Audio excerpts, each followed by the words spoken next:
Frère, je ne voudrais pas vous laisser ignorer ce qui s'est passé lors de la sortie d'Égypte.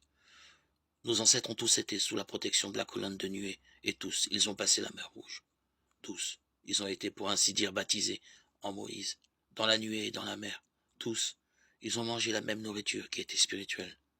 Tous, ils ont bu à la même source, qui était spirituelle. Car ils buvaient à un rocher qui les accompagnait, et ce rocher, c'était déjà le Christ. Cependant, la plupart n'ont fait que déplaire à Dieu, et ils sont tombés au désert. Ces événements étaient destinés à nous servir d'exemple pour nous empêcher de désirer le mal comme l'ont fait nos pères.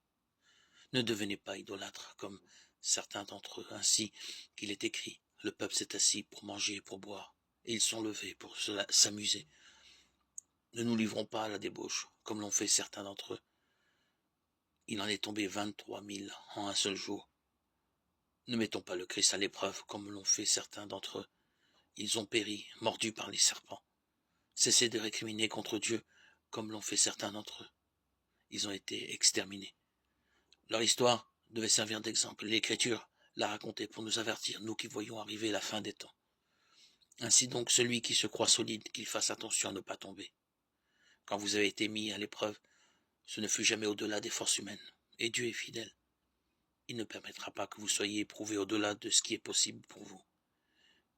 Mais avec l'épreuve, il vous donnera le moyen d'en sortir et la possibilité de la supporter. 1 Corinthiens 10, 1, 13.